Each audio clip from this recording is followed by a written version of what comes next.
Monsieur le ministre, le programme des 100 milliards ici va dépendre très fortement de la façon dont l'État va être capable de fonctionner avec le secteur privé.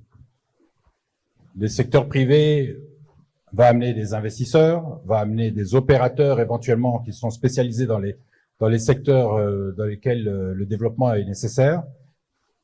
Et l'outil par excellence pour que ce partenariat fonctionne, ce sont les partenariats public-privé. Il y a une loi, bien sûr, sur les partenariats public-privés qui existe, mais sur ce que nous savons jusqu'ici, elle est parfois bancale et ne donne pas suffisamment d'assises aux grands opérateurs qui pourraient venir dans l'infrastructure, dans l'énergie, dans les mines. Bon, il y en a déjà beaucoup dans les mines. Est-ce que, au niveau du ministère de la Justice et de l'appareil judiciaire au sens large, il est possible d'envisager des réformes qui rendent les partenariats publics-privés plus sûrs et plus encourageants aux investissements spécifiques dans le cadre de la reconstruction post-conflit que nous évoquons ici? Juste à brûle pour point, Excellence.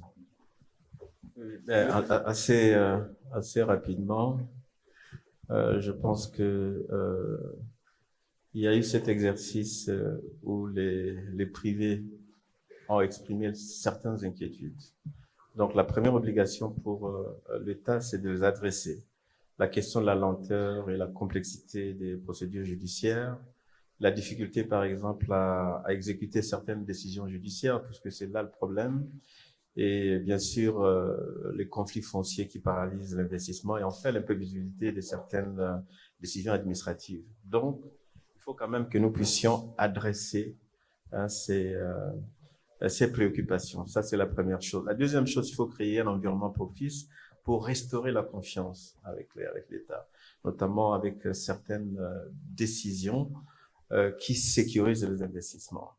Récemment, lorsque nous avons eu la réunion avec le gouverneur de la Banque centrale, la majorité des investisseurs s'étaient préoccupés par des décisions judiciaires qui consistaient justement, une fois que la décision est prise, on va bloquer les comptes bancaires et avec les conséquences assez extraordinaires.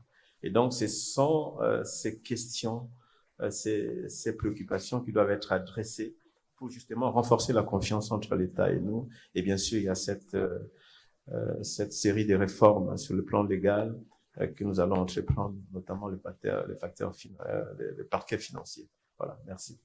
Merci beaucoup, Monsieur le Ministre. Et je propose à l'Assemblée de l'applaudir, parce que c'est pas évident de trouver le temps déjà et de répondre à des questions qui sont pas faciles.